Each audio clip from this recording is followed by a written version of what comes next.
उत्पत्ति की पुस्तक में हम देखते हैं कि अब्राम परमेश्वर के सामने मुंह के बल गिर पड़ता है। ये केवल एक बाहरी क्रिया नहीं है, ये समर्पण, आदर और विश्वास का प्रतीक है। और तब परमेश्वर उससे कहते हैं, मैं तुम्हें अनेक राष्ट्रों का पिता बनाऊंगा।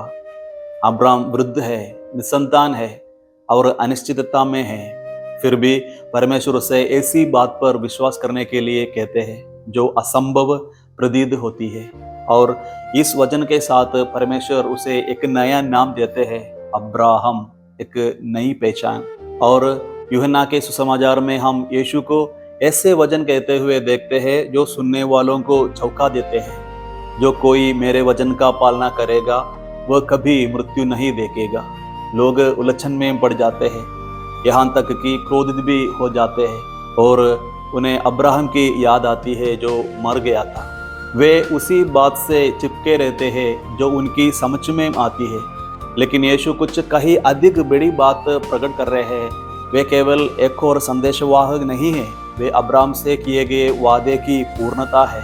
और फिर वो शक्तिशाली घोषणा आती है, अब्राहम के होने से पहले मैं हूँ। उस क्षण में यीशु हमें बता रहे हैं कि वही परमेश्वर है जिन्होंने अब्राहम से बात की थी। वाचा का परमेश्वर, प्रतिज्ञा का परमेश्वर अब उनके सामने देहधारी होकर खड़ा है। प्रिय भाई और बहनों, अब्राहम ने पूरी बात को देखे बिना ही परमेश्वर पर भरोसा किया। सुसमाचार में वर्णित लोगों को इसलिए संघर्ष करना पड़ा क्योंकि वे अपनी जानकारी की सीमाओं से आगे नहीं बढ़ जाए। और हमारी स्थिति कैसी है? क्या हम परमेश्वर की योजना को समझते हैं? हमारे जीवन में भी ऐसे क्षण आते हैं जब परमेश्वर हमें अनिश्चितता में विश्वास के मार्ग पर बुलाते हैं। अब्राहम की तरह हम स्वयं को कभी बहुत कमजोर, बहुत बुढ़ा, बहुत टूटा हुआ या बहुत डरा हुआ महसूस कर सकते हैं। फिर भी परमेश्वर हमें हमारे नाम से बुलाते हैं और हमें एक प्रतिज्ञा देते हैं। और आज यीशु हमें याद दिलाते हैं, यदि हम उनके वचन को थामे रखें तो मृत्यु हम पर विजय नहीं पाएगी। केवल शारीरिक मृत्यु ही नहीं, बल्कि आशा की मृत्यु, आनंद की मृत्यु और विश्वास की मृत्यु भी नहीं।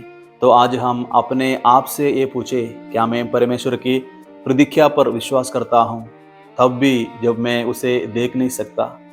आइए हम अब्राहम की तरह परमेश्वर के सामने छुप जाए, डर से नहीं बल्कि पूर्ण समर्पण के साथ, और कहे, हे प्रभु, मुझे आप पर भरोसा है। भले ही मैं सब कुछ ना समझ पाऊँ, फिर भी मैं आपके वादे पर विश्वास करता हूँ। आमीन।